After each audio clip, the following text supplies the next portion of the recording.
가정이여 일어나라 라는 제목으로 주신 말씀 전하겠습니다. 1절에서 재앙이로다 나여 라는 미가 선지자의 외침으로 오늘 본문이 시작합니다. 나는 여름 과일을 딴 후와 포도를 거둔 후 같아서 먹을 포도송이가 없으며 내 마음에 사모하는 처음 익은 무화과가 없도다 라고 미가 선지자가 말을 이어갑니다.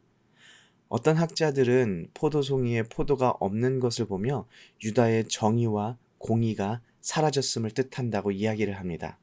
또 다른 학자들은 레위기나 신명기에 명시된 율법에는 추수할 때 일부러 모든 곡식을 다 걷어들이지 않았다가 지나가는 객이나 고아 혹은 과부들이 밭이나 과수원에서 남은 곡식을 따먹게 하였던 것을 기억하며 유다가 여전히 연약한 이웃이나 사회적 약자들을 돌보지 않고 있음을 고발한다고 말을 하고 있습니다. 이유가 무엇이 되었든 여전히 하나님 보시기에 합당하지 않은 삶을 유다 백성들이 살아가고 있습니다. 미가 선지자는 2절에서 유다 공동체의 하시드로 불리는 선한 자 혹은 경건한 자가 끊어졌음을, 그리고 정직한 사람들이 없음을 애통해하고 있습니다. 심지어 그 대신 무리가 다 피를 흘리려고 매복하여 그물로 자신의 형제, 다시 말해서 유다 백성들을 잡으려 하고 있음을 말하고 있습니다. 또 두 손으로 악을 부지런히 행하는 자들, 뇌물을 구하는 지도자와 재판관들, 그리고 자기 마음의 욕심대로 행하는 권세자들이 서로 힘을 합하여 악을 행하고 있음을 또 한번 미가 선지자가 고발하고 있습니다. 그리고 4절에 이어서는 심판이 선포됩니다. 파수꾼들의 날, 곧 그들 가운데 형벌의 날이 임하였음을 선포하며 이제는 그들이 요란하리로다 라는 말로 그들이 극심한 고통 중에 몸부림치게 될 날이 올 것임을 선포하고 있습니다. 이스라엘 유다 민족들의 악한 행동과 사회에 만연한 부정부패를 보면서 우리 역시 분노할 수밖에 없는데요. 사실 미가 선지자가 고발하고 있는 이 악인들의 부정부패가 낯설게 느껴지지가 않습니다. 우리 한인 사회에서도 같은 한인들을 속이는 일들이 놀랍거나 새로운 일이 아닙니다.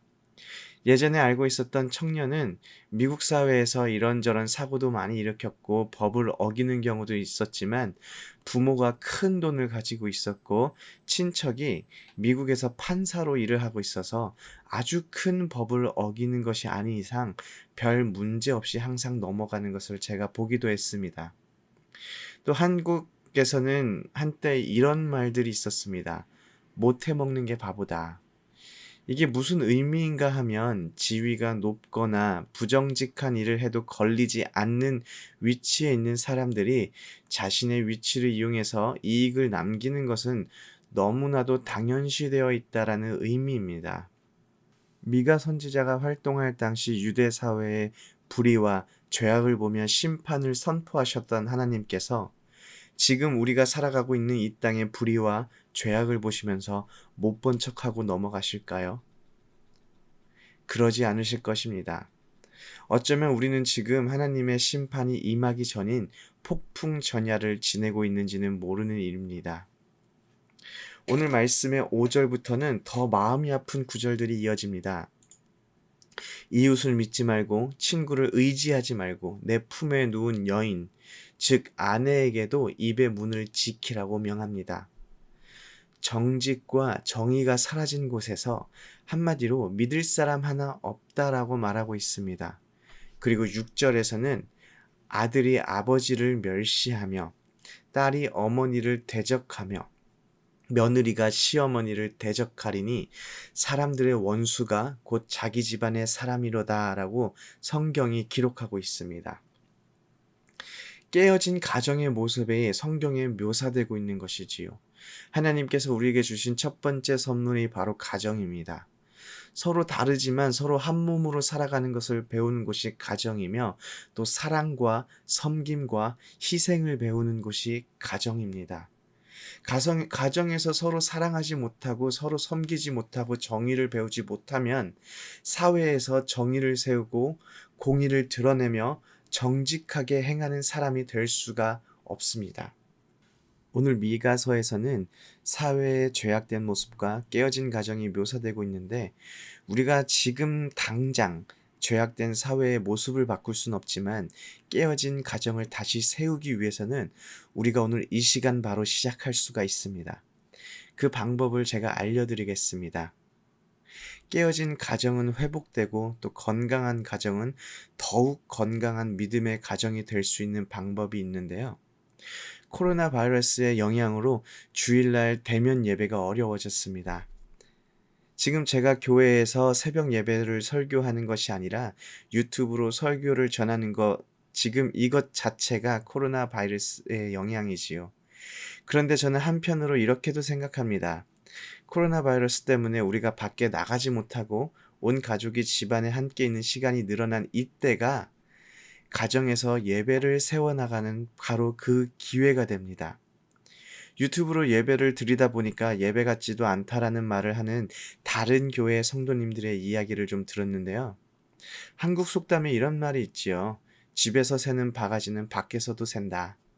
가정에서 예배가 온전하게 세워지지 않으면 에덴 동산에서 예배를 드려도 온전한 예배를 드리기가 쉽지 않을 수 있습니다. 하지만 가정에서 예배가 온전하게 서 있는 가정은 주일 예배, 그것이 온라인을 통한 유튜브든 아닌 대면 예배든 하나님께 온전한 예배를 드릴 수가 있습니다. 우리의 가정이 회복되어 주일 예배가 회복되면 하나님을 경외함으로 세상에서 하나님의 정의와 공의를 드러내는 삶을 살게 될 것입니다. 코로나로 다들 어렵고 힘겨운 시간을 보내고 있습니다.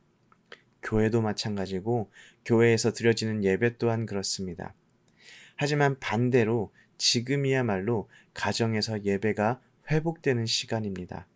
가정이 하나님께 온전히 드려지고 예배로 세워질 때 우리 사회가 정의를 외치는 사회로 변화되며 끊어졌던 경건한 자들이, 없어졌던 정직한 자들이 사회의 각 처에서 일어나게 될 것입니다.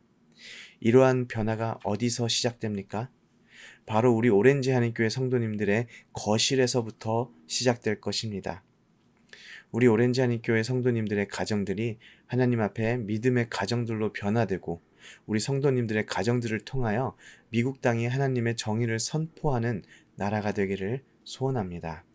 아멘.